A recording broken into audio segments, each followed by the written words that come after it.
Hi guys. This week's topic, I'm going to focus in on what my dissertation will be focusing on, which is American Marxism, progressivism as rooted in Marxism, basically calling progressivism a form of Marxism. What's the foundation for this? Well, in 1883, the open American socialists, their stated goals were collectivization, nationalization of commerce and production, state control of medicine and education.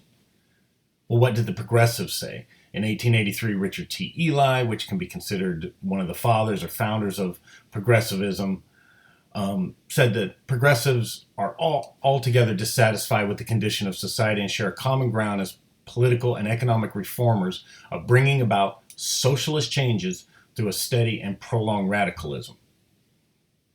This is what the progressives said. This is what the American socialists said. Not so different. How have academics in the contemporary sphere attempted to tackle this? There's usually very much resistance and pushback, especially even amongst themselves, but definitely in public when you attempt to label progressivism as a form of Marxism or socialism.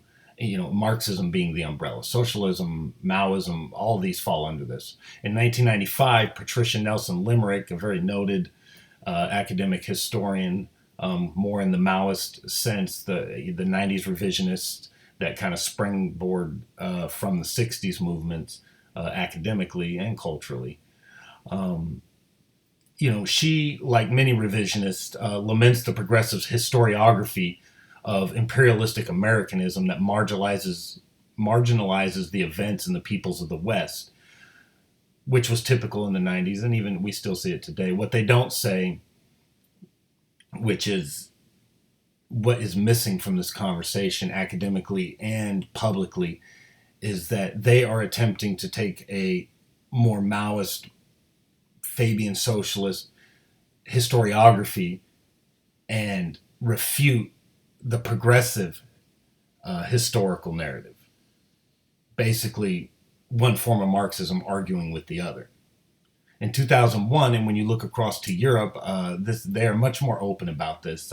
German academic Axel Schäfer, and I quote, "Although most historians recognize that the conceptual underpinnings of Dubois' early thought on race were drawn from European and Euro-American sources, the transforming intellectual dimension of his Berlin years is often buried under the charge that Dubois' German sojourn primarily reinforced his authoritarian romanticism, elitist Hegelianism, and patrician Calvinism."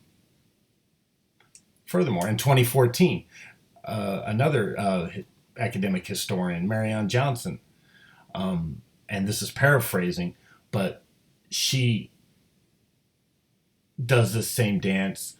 Revisionist and progressive academics agree upon and celebrate the work of progressives in taking over the education system and employing statist economists in universities and governmental positions since the progressive era. So in other words, they may disagree among who will control your life, but they both agree that the state should do it and that they should be at the head of the state.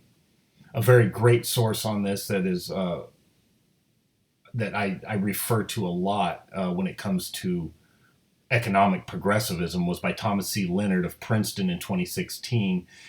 And he tackles, from an economic historical perspective, how these progressive ideologues engage the American public with Marxian dialogue under the guise of progress and reform. And he goes on to say in this chapter 7, which is what I lean upon here, that these ministers of truth and justice would grow or metastasize within the American university system and train new scholars to head out into the society, government, and churches seeking to perfect and reform the nation. And indeed, that has always been the cry of the progressives. We're not socialists. We just want to make things better, but we need the state to do that. And the rest of you are part of this collective organism that cannot be stopped. So that's our discussion for this week, looking at progressivism as Marxism. I thank you guys for watching, and we shall see you next week. Thank you.